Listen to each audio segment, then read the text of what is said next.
welcome to the family here on Purple Mafia.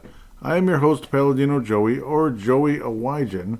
Purple Mafia is available on all of your favorite podcasting apps, and I thank each and every one of you, once and always, for downloading and listening to the show. It is a great pleasure to be back on board with you once again today. Well, we have the Championship Sunday all squared away. At least I believe we do. No, we do. I was almost going to go live into the overtime period between the Rams and the Bears. Epic football game, great plays back and forth. Ultimately, unfortunately, the Bears do not win, but yeah, it sucks. I was unfortunately right about, I was unfortunately right about the Rams and even more unfortunately wrong about the Bills. A couple of great overtime playoff games there. But, and then there was a couple of games that were a little bit more lopsided. One that was completely lopsided, and the team that probably had least likely to win anything won resoundingly, unfortunately. I think we can open up with that one. And then I got set up our NFC and AFC championship games. So the shows are going to get a little bit shorter. It's going to be like a two-segment bit here. It's going to have to be two segments because I do believe Mad Martin said there is a call-in. I haven't located it yet. Of course, I've been kind of lazy about looking, but I don't see it in here. I hope it's there. Believe me, this is not intentional. So I will make absolute sure. Let's see if anything can pop up here. Yeah, I don't see anything new. That's frustrating. Very frustrating. Yeah, and there's no way he's awake right now at the time I'm recording this because it's the evening. That sucks. Shoot. That actually sucks. I would have loved to hear the call-in. I really would. So that's a bummer. I just wanted to make sure here on the fly. Dang it. Yeah, the most recent call-in I see here is December 14th. And, of course, that was before the season was over. Because it was some kind of, it would have been like season wrap-up-ish. Yeah, we'll get to that in a little bit, though. We'll see what he's going to say. But first, yes, let's get to the divisional round here. Ready to rock and roll here. Viking news. Well, yes, maybe we can get to Viking news here really first. Sorry. So, actually, yes, there's Viking news that I should have gotten to first. I apologize. I'm kind of like, dropping the ball here. Just kind of like, a lot of players were dropping the ball on this snowy Sunday. Snowy here in the Twin Cities, snowy in Boston, Massachusetts, Foxborough, whatever the heck you want to call it, and snowy in Chicago. Mike Pettin apparently is retiring, but he's not that old, so a lot of people are thinking maybe it's kind of a polite way of parting ways. Maybe with O'Connell, rather than saying he's fired, he's just kind of, it's like a respectful way of like he's retiring. Also, offensive line coach Chris Cooper. The Vikings are parting ways with offensive line coach Chris Cooper. Not that I think it was like a majorly his fault or anything, but it kind of is what it is. Sources all over the place, like this, MSN, ESPN, places like that. So the offensive coaching staff. So of course, at least again, Pettin would be more on the defensive side. It's interesting. Obviously, the offensive line. Yes, I mean, not overly surprising, I suppose, according to some people. Contract had expired at the end of the season, and the Vikings are moving on from that. Again, like we said, Pettin also now basically retiring, as they say. No information about anybody getting fired or anything necessarily. Also, since the last episode, Mike Tomlin resigned from the Pittsburgh Steelers. That's a little bit of news. It's not Viking related, but off-field news, so to speak. So even the Pittsburgh Steelers job is now open. Mike Tomlin, not retiring, but stepping down. We'll see if he goes into TV for a year or something, and then resurfaces with who knows. Man, great season for the Bears. Sucks to see it end, but of course, the way Caleb Williams flashed in this game and another game, and in the Green Bay game with a great comeback, I got a feeling he might be a league MVP someday. But of course, again, the interceptions and such. Obviously, the Rams' defense is spectacular. I thought it was going to be Buffalo, New England. So that was the one that ended up being a loss. And boy, definitely an epic loss for both teams. Both teams lost in that game. And if you've been paying close attention to the postseason, you already know why. But we'll talk about that shortly. So that's kind of the news with the Vikings. Pettin retiring, and Chris Cooper. The Vikings are moving on from Chris Cooper. So the offensive line coach. We'll see what happens. I mean, the Vikings have moved on from offensive line coaches a few times in the past, and I don't know. Has it really amounted to a whole lot? I don't know. I don't think it's Cooper's fault that Christian Darrisaw was basically never healthy the whole year. I mean, it didn't seem like he was really fully recovered when he came back, and it seemed like he was just kind of like in and out and in and out and in a pitch count. I don't think left tackles should be on a pitch count. You should either play or be out. Kind of like a certain Minnesota Timberwolves backup shooting guard named T.J. Shannon. Or Terrence Shannon Jr. is actually the better way to put it. Yeah, I mean, it was getting annoying. Like, what's up with this guy? Why is he sucking so hard? Because he has a foot injury. Okay, then put him on bleeping IR. And they put him on bleeping IR. So, yeah. Hotbed. Yeah. Offensive line coach, hotbed. Yeah, well, yes, the Vikings are replacing Chris Cooper. Yes. Matthew Stafford interviewing now. The Rams victorious in Chicago in windy, snowy, freezing cold Chicago. Players, quarterbacks, and both quarterbacks and other players. Basically, every time there's a play stoppage, they would get wrapped up in a coat, and then back on the field, they would discard the coat for the staff, whoever the staff was taking care of the players, and back on the field they'd go. So, yeah, emotional game. Would have been nice to see the Bears win this one.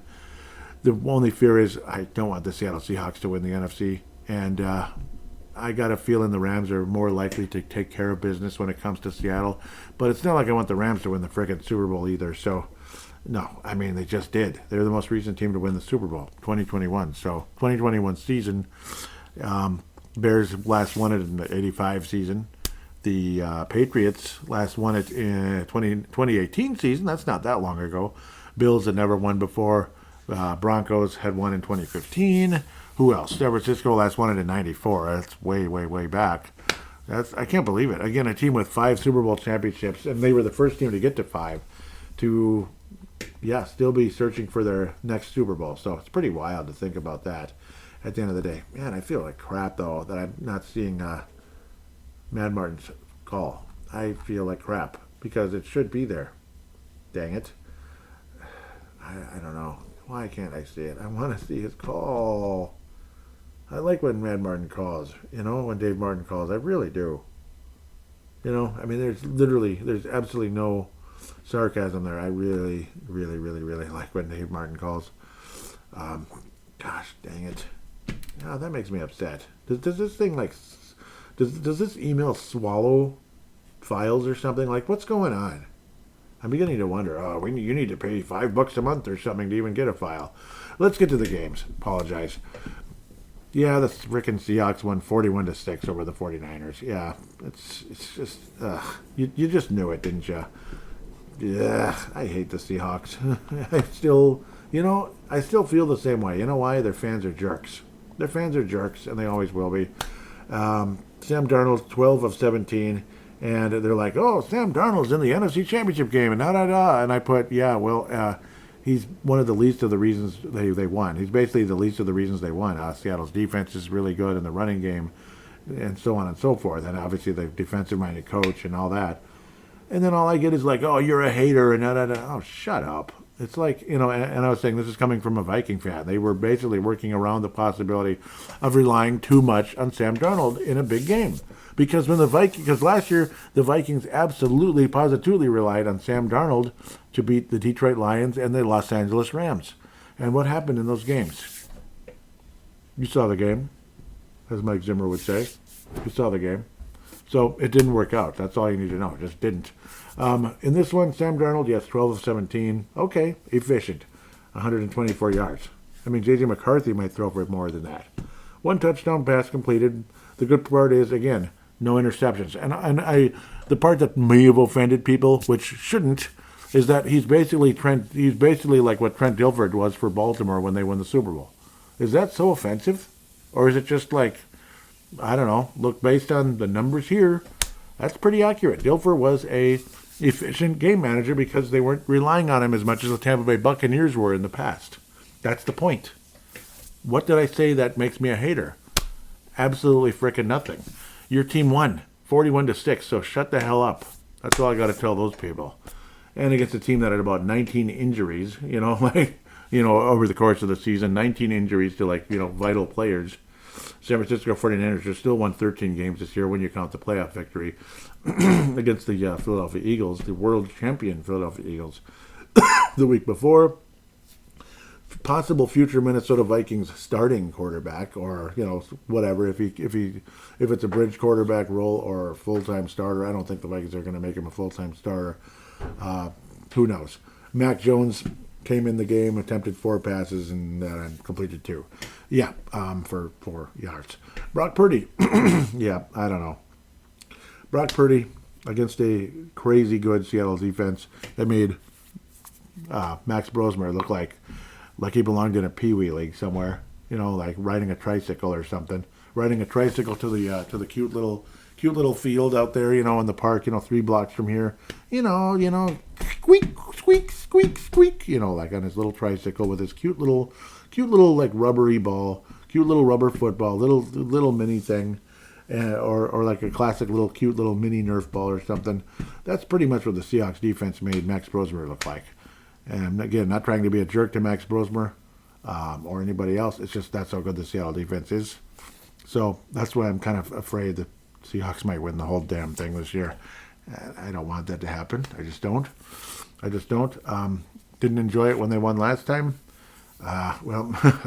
Pretty good chance it's not going to be a rematch of what the Super Bowl in 2013, the 2013 season when Seattle, edged the 49ers and talked all kinds of stuff.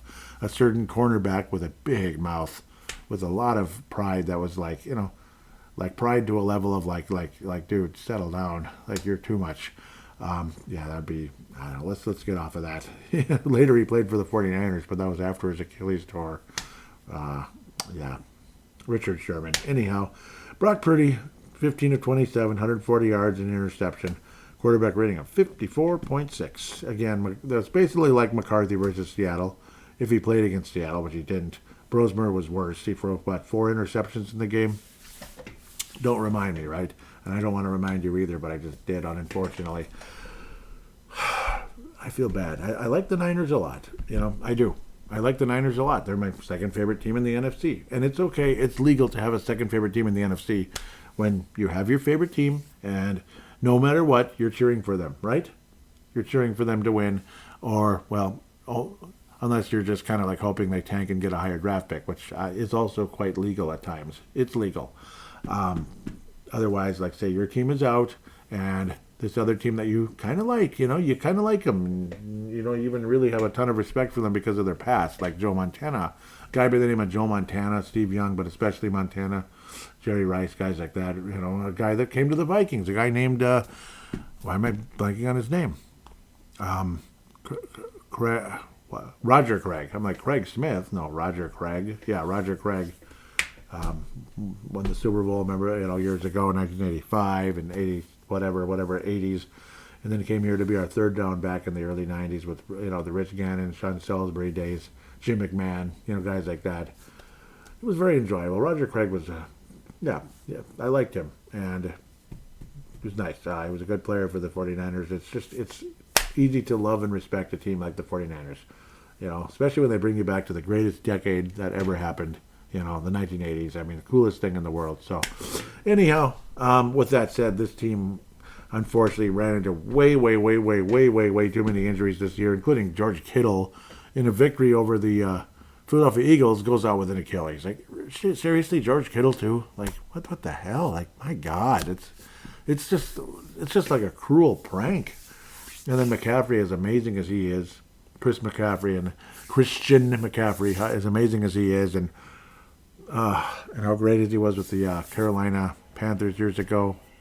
And then came to the 49ers in a trade, and it was like, oh my God, there it is, And then they went to the Super Bowl, and they blew past the Detroit Lions in the NFC Championship game in very impressive fashion. And it's like, my God, can they beat the damn Chiefs? And they just barely lost to that team in overtime. It was just heartbreaking. Absolutely heartbreaking. Oh, absolutely heartbreaking that they lost that game. It still sucks because, it was a combination of dislike for the Chiefs and respect for the 49ers. And, you can just tell a lot of these key players are getting older, like McCaffrey and such, and the injuries. So it's a shame. And it's just like, okay, you got past the Eagles, and now it's like, I don't know, like reality set in. And it's set in big time. And it's just a shame. I don't know. It's just a shame. It sucks. It really does. A guy like Deebo Samuel, finally, like, you know what, he was tired of getting his heart broken, in these close games, losing in the Super Bowl, losing in the NFC Championship game, losing, multiple Super Bowls, multiple, like, big games and such, losing by such narrow margins and such. It's just, it's depressing.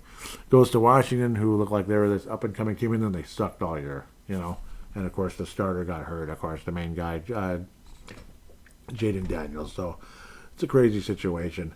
Seattle looking like the best team in the league right now, unfortunately.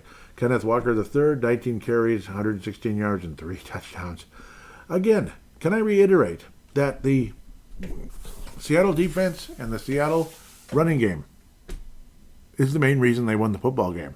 Is that being a hater, or is that just being honest? Like, settle down, people.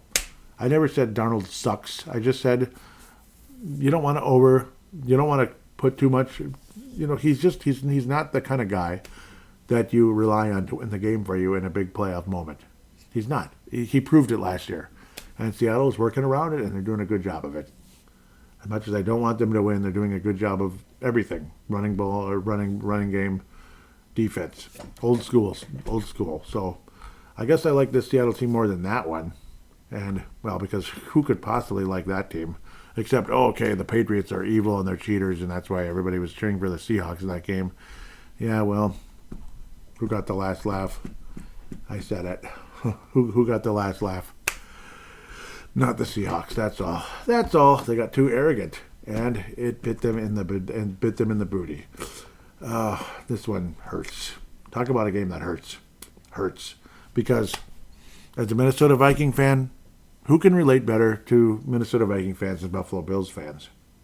So many good teams over the years. So many.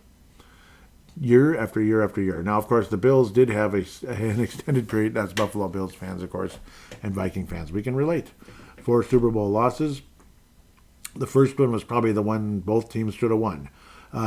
Both teams were favored in the first game, but, of course, it turns out, like, people like Patrick Royce and such were like, no, that Chiefs team was way better than the Vikings. They just were, the odds makers were way off on that one, I guess. And it didn't, and Joe Cap, as good as he wasn't that good. he was interesting, but it wasn't like Tarkenton in his prime. Tarkenton was on the frickin' Giants because the guy before Bud Grant was, I don't know, he just hated Tarkenton because he actually scrambled rather than was a pocket passer. They just couldn't work together. Norm Van Brocklin, to be exact. And that's what happened there. If Tarkenton was quarterback of that team, who knows? 75 Vikings almost certainly would have won that Super Bowl because they weren't running into a frickin' dynasty or a red-hot team in the Chiefs' case, but a dynasty the rest of the way. Because after losing that game to the Chiefs, who, again, the Vikings were the 18-point favorites in that game, they, and the Bills years ago were, I think it was like a 2-point favorite or something over the Giants, and they were the better team. The Bills were the better team, and they had driven down the field to a point of, like, it was just a chip shot field goal, and Northcutt missed it. That's all you need to know, and he was cut the next morning, if I remember correctly.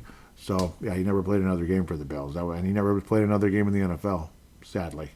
It's actually kind of horrifying to think about. Horrifying, to say the least.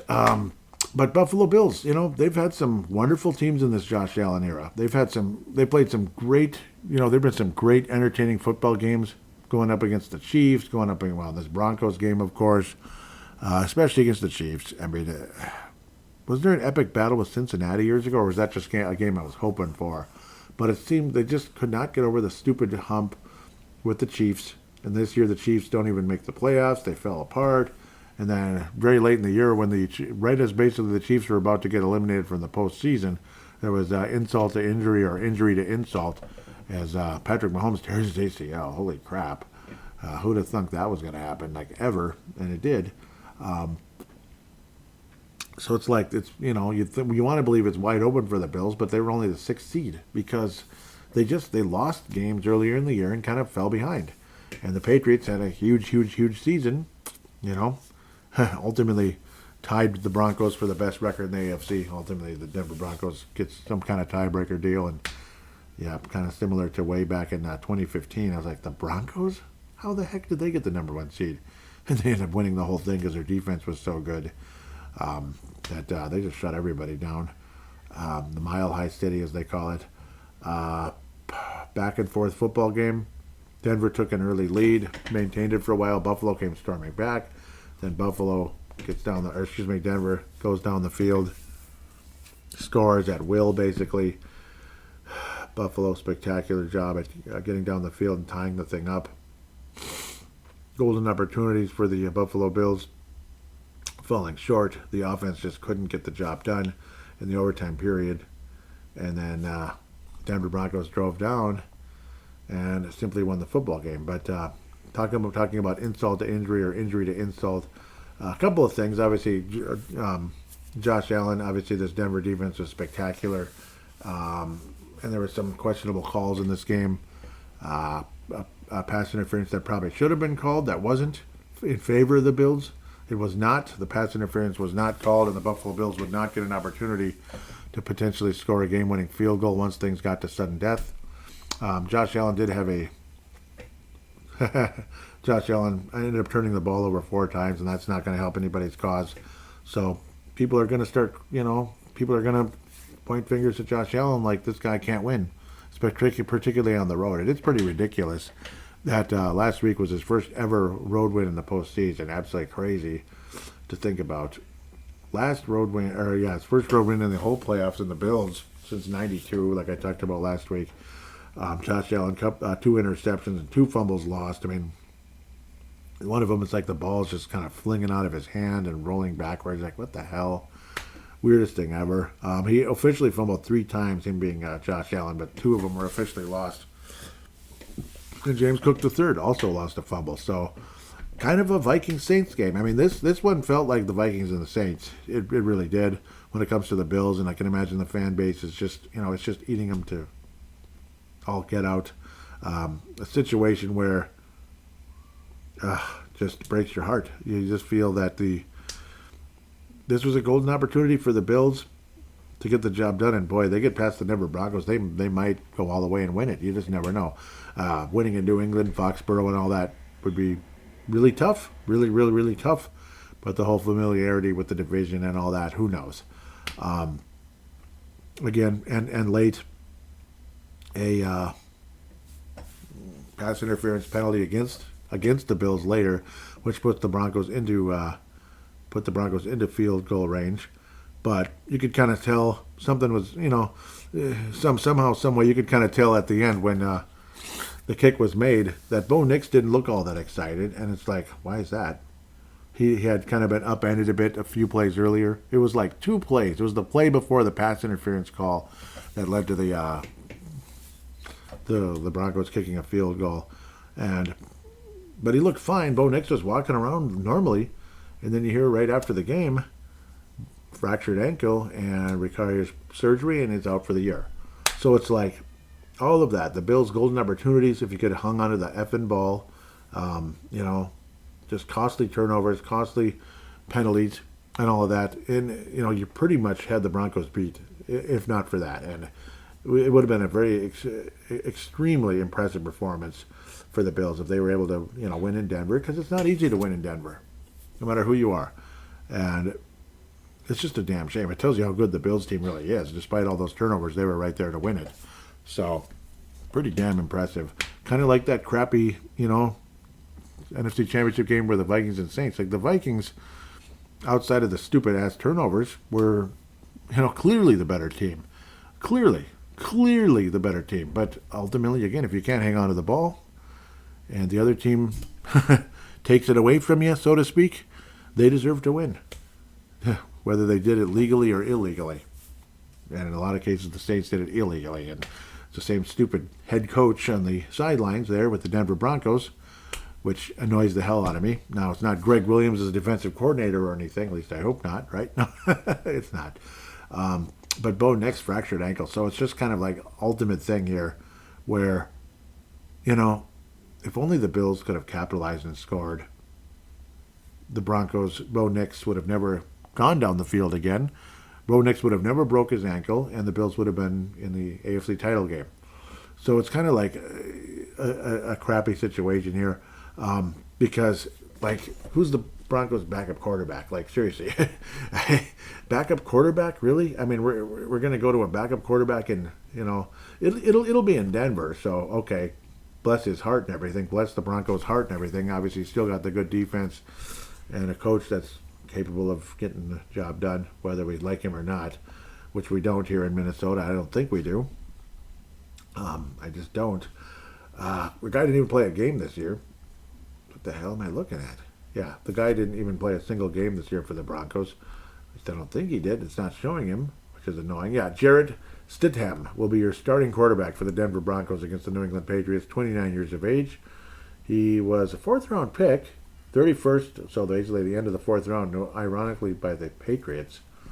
That's interesting. That's really, really interesting. And that was just post-Brady era. Brady, well, no, it wasn't. Brady actually was there. It's Brady's last year. I forgot. Anyhow, 16 career games, 1,422 yards in 16 games.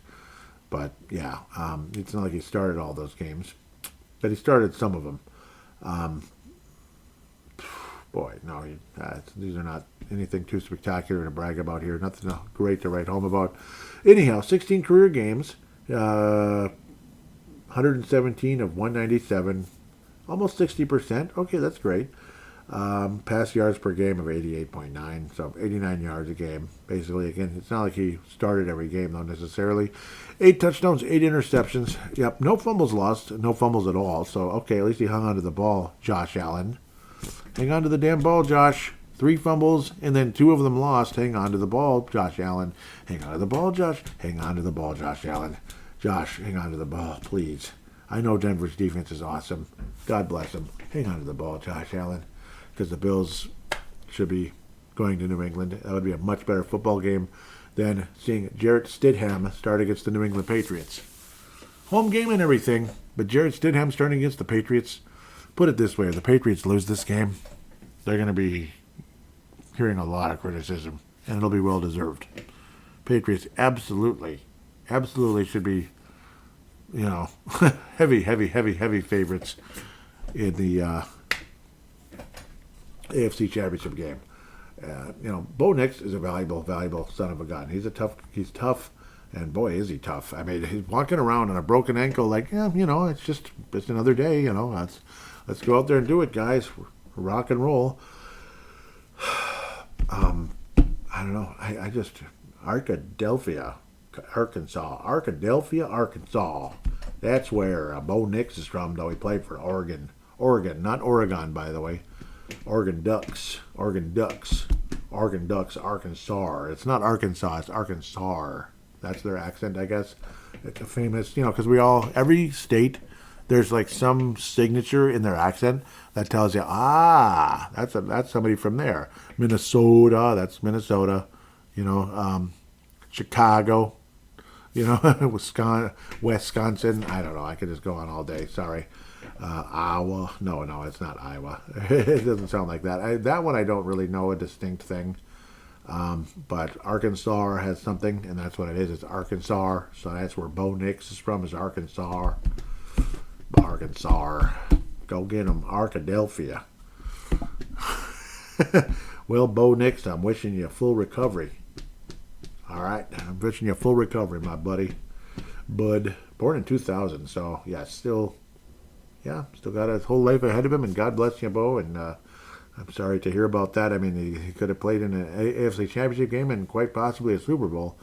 Instead, he's getting surgery, so, yeah, I mean, feel for him, and I don't want the Broncos to win or anything, but it sucks to hear important players getting hurt like that, especially on like the about second to final play of the game.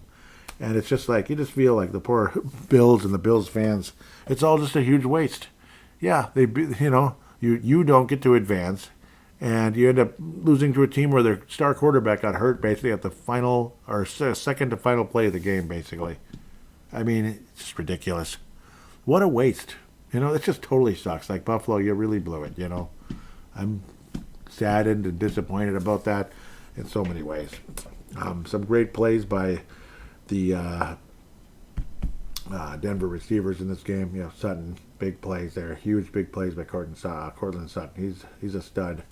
He made some great plays in this one. And, Broncos advanced, and the Buffalo Bills just couldn't hang on to the bleeping ball. Couldn't hang on to the ball. Bo Nix did have one interception, but generally speaking, he was solid. He was more than solid. Tough. I don't think he's a superstar, but I do think he's at least Pro Bowl level and all that. But anyhow, it's 33-30, an epic battle back and forth that ended up going south for the Buffalo Bills. And I don't know, they should have won that game, and they didn't. Bottom line, I mean, they should have. New England and Houston. C.J. Stroud threw 4 interceptions in this game and a quarterback rating of 28. He looked better than that. That's what's weird. He looked like he was better than that. 28. Ouch, C.J. What happened? Last week they had their first ever playoff victory ever as a franchise. So nice, and they were relatively close in this one. New England got off to a strong start. Houston got started making some comebacks, but it wasn't necessarily because C.J. Stroud was all spectacular. It was more or less because Drake May had a costly interception that put Houston in position and to kind of hang in there. But ultimately, again, New England was clearly the better team, offensively and defensively in this one. Same draft as McCarthy and Bo Nix. Drake May, the one pretty much everybody wanted, but the Patriots were the one in position to take the player. In Drake May's case, 16 of 27, 179 yards, 3 touchdowns, 1 interception. Great Houston Texans defense. 10 wins in a row, and they earned those 10 wins. Like, they deserve to be there. They deserve to be considered a pretty spectacular franchise. So, yes, it is what it is. So, what am I saying? They are pretty spectacular seasons, is what I'd like to say. Tons of respect for the Houston coach and the Houston defense. I mean, obviously he's a defensive coach, basically former coordinator. Tons of respect going their direction. It just ended up, they just ended up running into a better football team. A very snowy Sunday in both cases, the New England game, Boston and Chicago, and here in the Twin Cities. Drake May also had a strip sack as well. Officially, he fumbled 4 times. So again, a similar situation. He fumbled 4 frickin' times and 2 fumbles lost. Strip sack, throwing the ball, and the ball's rolling on the ground.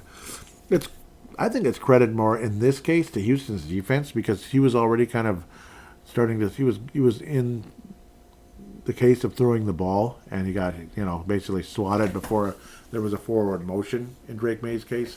Where Josh Allen, it just felt worse.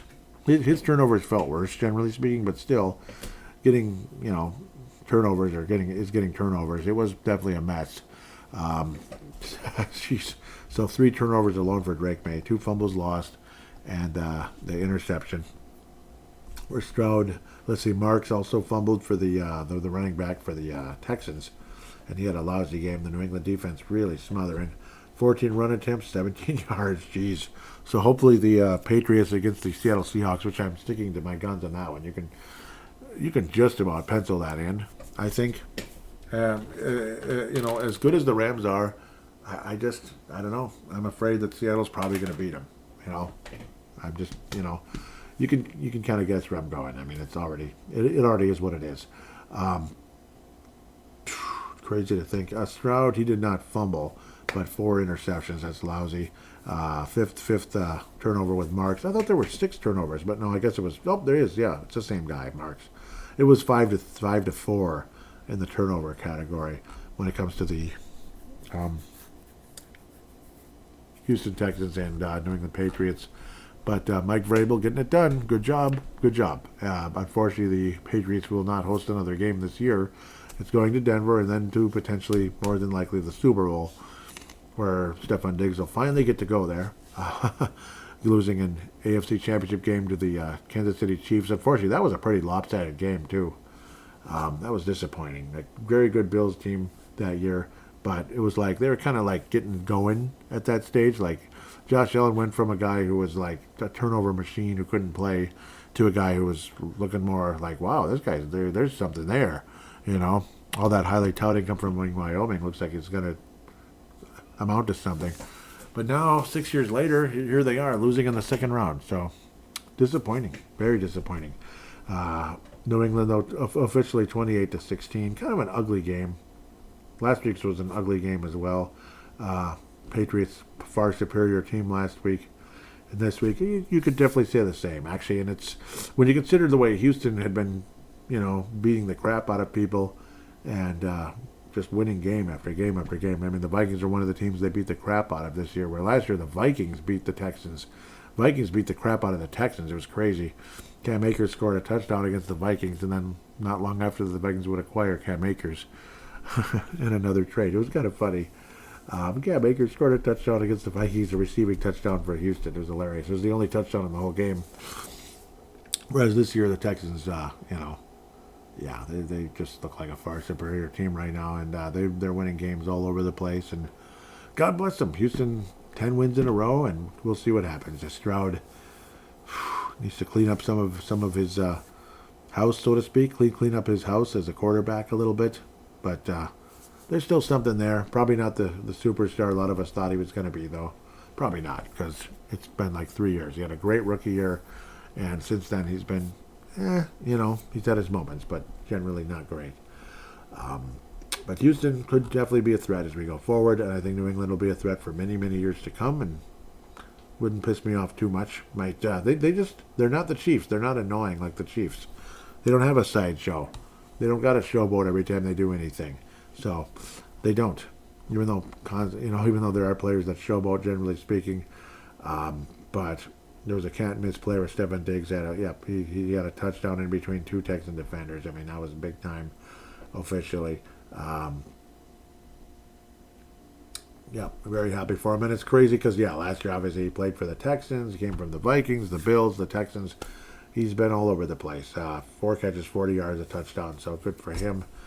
Drake May, again, quarterback rating of 100.7. Too bad he couldn't hang on to the ball too great. But the Patriots advanced to the AFC Championship game to Denver. Really be playing against Stidham at the quarterback position for the Broncos. The New England Patriots go to the Super Bowl. I mean, the New England Patriots win the AFC Championship. I think they could have beaten Bo Nix, and I do believe they would have. I do believe the Patriots would have beaten Bo Nix, but it would have been a tight one. It would have been close. It would have been similar to the Buffalo game, but maybe a little bit better in terms of Patriots may have not had to go to overtime, that kind of thing. But I do believe the New England Patriots would have beaten Denver. Obviously, that defense is going to do everything in their power to force turnovers because, Drake May's young, still learning. He's just his second-year guy. He's like a kid out there still. But, man, he's a damn good kid, isn't he? Damn good kid. He's got good leadership skills as well. Damn talented. And I'm sticking to my guns that he's the next guy. He's the next, he's next in line. Like Brady, Mahomes, Drake May. I'd like to say it's McCarthy. Boy, would I like to say that. But so far, there's no way I could say that right now. But hopefully McCarthy's on his way to being at least a Pro Bowl player that can take this team very far someday. And maybe ends up becoming a star after all. Making several Pro Bowl appearances and All-Pro and all that good stuff. Whereas May, I think, is already there. And he's 2 years into his career, which is incredible. He's well coached, good defense, good offense, veterans, young players everywhere. So Patriots look the part right now. They look like they're going to the Super Bowl to represent the AFC, and I think they should. Los Angeles Rams visiting Seattle. I mean, the Rams are ever capable. A lot of people saw the Rams not only getting to the Super Bowl, but winning the whole enchilada. Just a few weeks before, let's say 1 month ago, Super Bowl pick was easily, for me, it would have been a rematch of the 2001 Super Bowl, Rams and Patriots, with, in my opinion, the Patriots doing it again. A lot of other people would probably say the Rams get revenge, get their Super Bowl. Of course, that would have been the St. Louis Rams back in that time. So, completely different era, of course. No Mike Martz, no Kurt Warner, none of that stuff. No Marshall Faulk, all those legendary players that played for the Rams, Torrey Holt, and da-da-da-da-da-da-da-da-da-da-da. Isaac Bruce, if he was still playing, I think he was. Should have been. Yeah, he was still very much around. It was only 2 years removed from their championship in Los Angeles. Or, excuse me, St. Louis. Gosh, it's already been ingrained in me. I mean, they didn't move to Los Angeles that long ago. I guess it has been a while. Never mind. But, man, when they moved back and they were in that beautiful L.A. Forum, I think it was called. Oh, my God. Coliseum. The L.A. Coliseum. Oh, my God, I love that place so much. Oh, and they were wearing the classic Rams uniforms. Again, that was that Kirk Cousins game, and what was it, Thursday Night Football. That was the coolest thing in the world. I mean, put it this way. If I was playing in Los Angeles, California, we're playing indoors. What are we doing here, guys? Why are we playing indoors? This should be outdoors. Excuse me. So, Los Angeles, except for the smoke, I suppose. That's why I was coughing right there. That was the smoke. Just kidding. Going back to Seattle, Los Angeles, though, as good as the Rams look, they have that pedigree. Sean Payton's got Sean McVay, the other Sean Payton. Yeah, you might get Sean and Sean, but I don't think the Broncos make the Super Bowl. I don't think either Sean's going to be there, unfortunately. In terms of, I'd rather see the Rams make it than the Seahawks, even though I'm sick of the Rams and stuff. Yeah, I don't want the Rams. I'm sick of Los Angeles teams in general, like the frickin' Dodgers. Let's see, we need a first baseman. Let's get the best one out there. The best Japanese pitcher, basically. We already have like 3 super duper good Japanese pitchers. Let's get another one. The best Japanese pitcher available. Oh, it's this phenom, and man, he's available, and oh my God. Oh, the Dodgers signed him. What a frickin' shock. Yay. Oh, and the Dodgers won the World Series again. Oh, that's just wonderful. Matthew Stafford, you're wearing a Dodgers hat, you son of a... He's from Atlanta. Take that Dodgers hat off. Oh, my blood's boiling. Oh, take that Dodgers hat off. Oh, no, okay, go Seahawks. If you're going to do that. I'm just kidding. Yeah, I just have a natural dislike for the Seahawks. But hey, put it this way. If they wear their retro uniforms, go Seahawks then. Because the Rams aren't going to go wear their retro stuff. And their retro stuff is better than this modern junk that they've been wearing for the past X amount of years now. I don't like it. Dang it. Bring back the old stuff. Seriously. Stop changing good things. Seattle should wear their retro uniforms. The Rams should wear their retro uniforms. In fact, the Vikings should wear their retro uniforms. Yes. Yes, they should. 70s, 80s look. Yes, they should. Yes, they should. San Francisco went back to like the 80s look. Freaking epic stuff. That weird stuff, that weird darker red that they were wearing for a while. Thumbs down. Nope. Stick with the classic. Ain't nothing like the classic Niners. Nothing.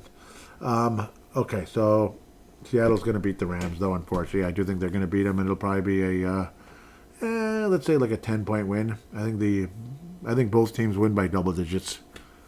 I don't think they're going to be like they might not be flat out blowouts, but I think both teams win by double digits, though. I think the road team wins in the AFC because, well, they're the better team. They're the better team. And if I'm wrong, I guess so be it. I don't think I'm going to be. Seattle, I mean, it's just they have that home field advantage. They're on a mission right now where they're going to be tough to beat.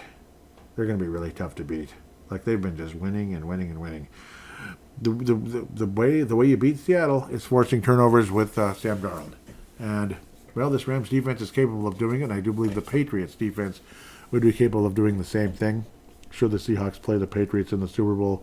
So I do think at the end of the day, Haterade Joey, since I'm just such a hater for being honest about Sam Darnold, I'm going crazy here.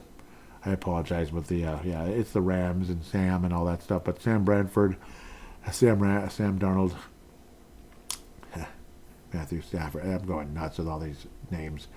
But Yeah, that's how that will be how Seattle loses, though. Put it that way, is forcing Sam Darnold into turnovers. That's how the Seahawks are going to lose ultimately at the end of the day, be it to the Rams or the Patriots. And if Darnold continues to protect the ball and that defense is good, Seattle wins the whole damn thing. Yep. I mean, I don't want that at all. I don't want Seattle to win it, but they will. Their defense keeps doing what they've been doing. Their running game keeps doing what they've been doing, and Darnold, protects the football. They coach around his weaknesses. Seattle's going to win the whole thing.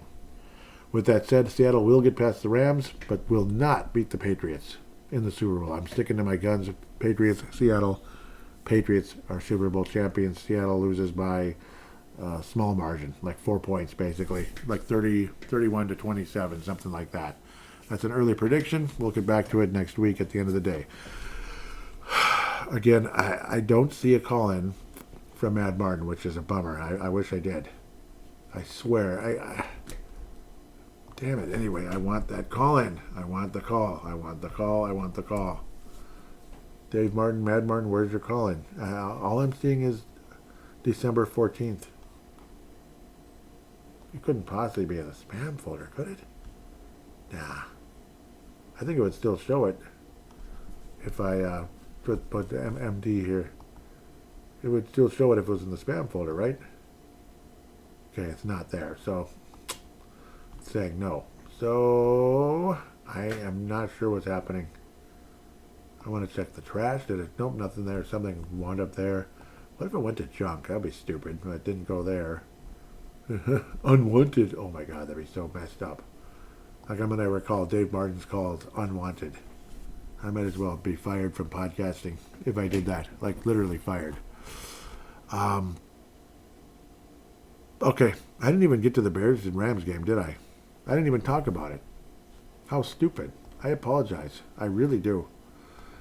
I feel like a total jerk. I already picked the Rams to lose to the Seahawks, but I guess the Rams beat the Bears 20-17. You must think I'm the biggest idiot ever.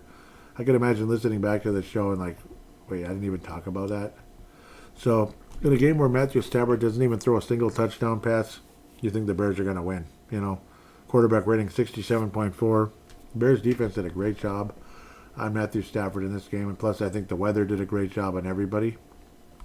Very windy, very snowy in Boston, in Chicago, and certainly here in the Twin Cities. You saw some gust nados here locally. Evans punted the ball 8 times in the game.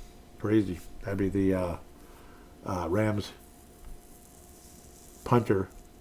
Curl had 13 total tackles and an interception. He definitely was Mr. Ram in this one. Holy crap. 2 pass deflections, and that interception changed everything. It changed everything. We'll get back to it in a minute because it's, that's the end of the game basically. Back and forth type of game. I mean, it felt like the Rams were kind of the better team most of the way. But as things progressed, it looked like the Bears had a real shot at this thing.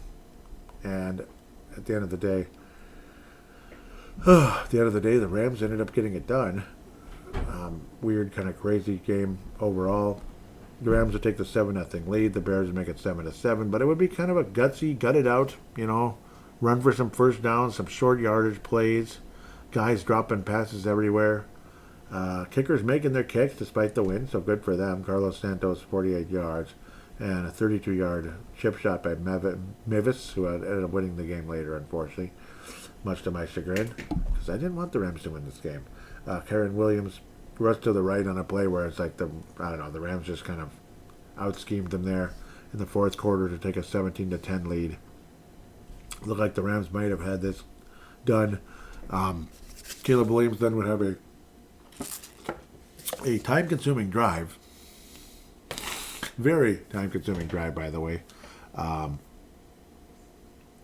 Caleb Williams would push a very time-consuming drive down the field. And it looked like the Rams had him stopped down to fourth down. And then when you're seeing Caleb Williams running backwards to get away from defenders, it looked like it was just going to be a throw, like throw the ball. It's not going to hit anybody. It ended up being one of the greatest clutch plays of all time that I've seen in a while. Anyway, absolutely spectacular play. to Kmet, the tight end there, the other tight end. You got Loveland and Kmet, a spectacular catch.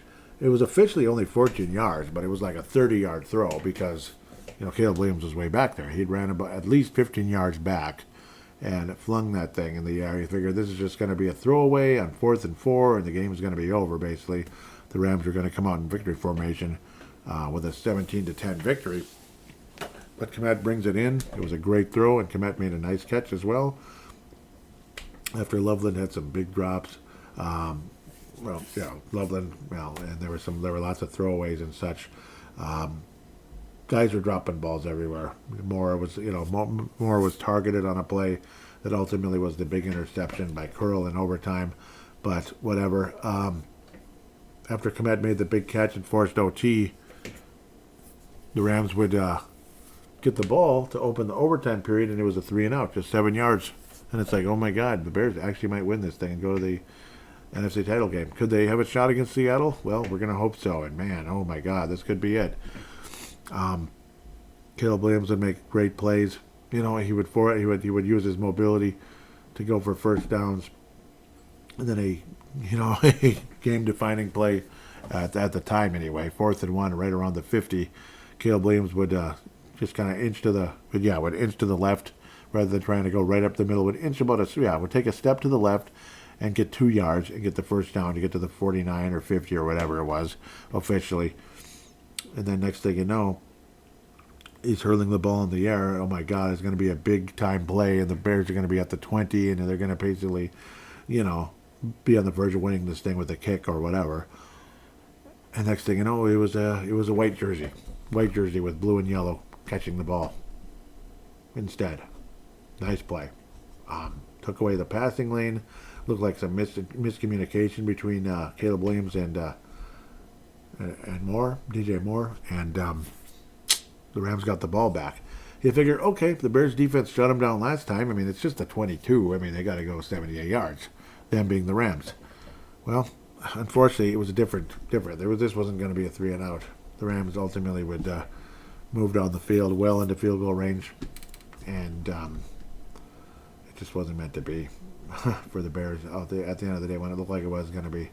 Mavis would make his kick from 42 yards out, and that was all, folks. Ladies and gentlemen, that was it. Opportunities and up and down performance for the Bears. Caleb Williams did have 3 interceptions in the game, but that play and some of his mobility plays and such tell me that he's going to be a league MVP someday. I think he will get at least one. His overall numbers not so great, like quarterback rating of 59.3, and that third interception was, I don't know, it was what it was. Was it miscommunication? Was it a bad decision? It felt more like miscommunication and very disappointing. Would rather see the Bears win this game. I'm sorry. It would have been nice, but at the end of the day, there's not going to be any Bear Down Chicago Bears talk. They would have been playing because, believe me, I want the Bears to beat the Seahawks. But, I wouldn't mind seeing the Rams do it. And we could see possibly a rematch of that Super Bowl, but it'll be Los Angeles. And yes, the LA Rams did play against, let's not forget, the LA Rams did play against the New England Patriots. So they did have a chance as Los Angeles, and they pretty much were shut down. Jared Goff and co. were pretty much shut down after being looked on as the next thing in the NFL. Epic offense with the young millennial coach. And basically millennial coach, and is Jared Goff millennial or Gen Z? I think he's millennial too, I think. Or like right on the...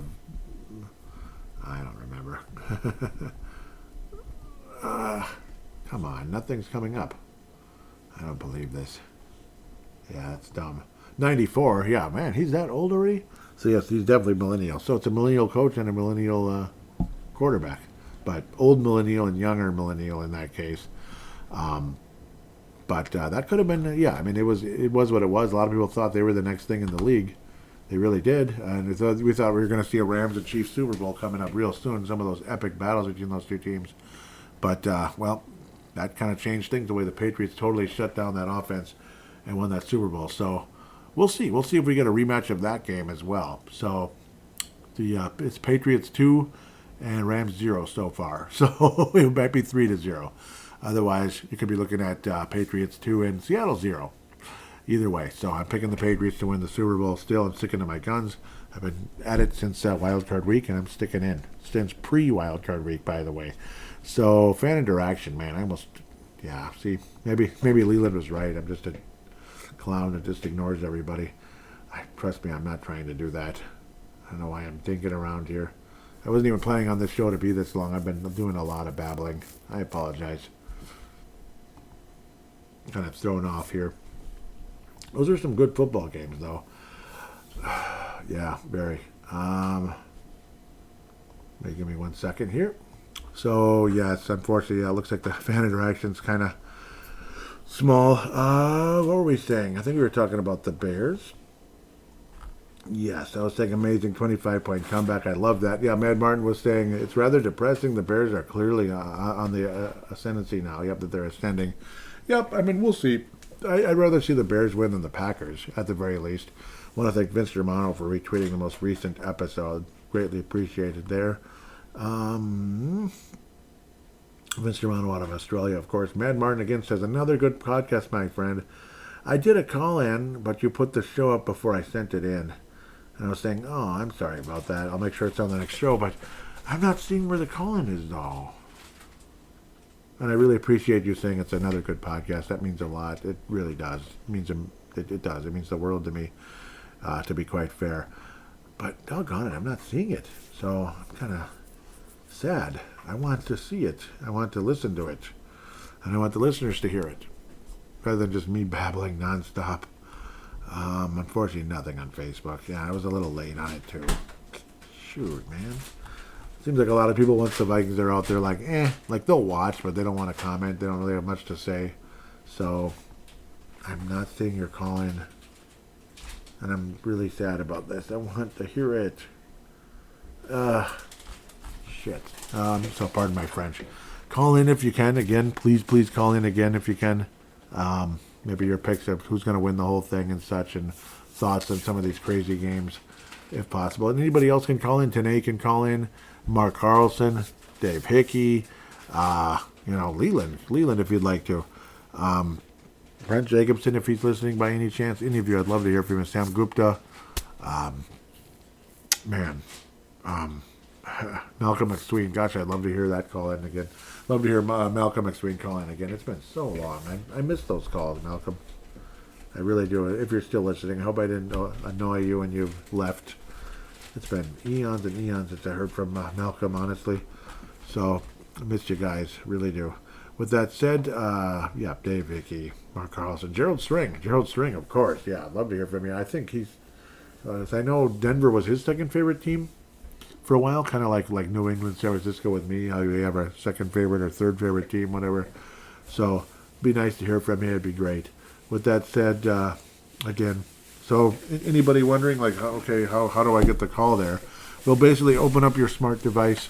There should be a free voice recording app on there, and of course you could always, download a app for free, or you can hear it's a voice recording app, and it can be voice recording app. Just open it up, press record, treat it like a phone call, and then when you're done, save it and send it to paladinolive@yahoo.com or paladinolive@gmail.com. I get those notifications for sure. I might permanently remove it all to Gmail because I'm not understanding. I swear I've lost at least 2 or 3 calls from Dave Martin over the last year or so, and at least one from Tanae Brown. At least one, maybe 2 from Tanae Brown, and that's BS that's happening. So I may permanently move this all to Gmail, paladinolive@gmail, because I'll see it right on the phone right away. I get that big G. It'll or whatever it is. It's actually an M. Yeah, it's an M for Google Mail, Gmail, whatever. So let's move it to Gmail from now on. I don't know what's happening to Yahoo Mail. I don't know what's going on. So gmail.com, paladinolive@gmail.com. I will then convert it into an MP3 file thanks to cloudconvert.com. They do a wonderful job, and thank you very much.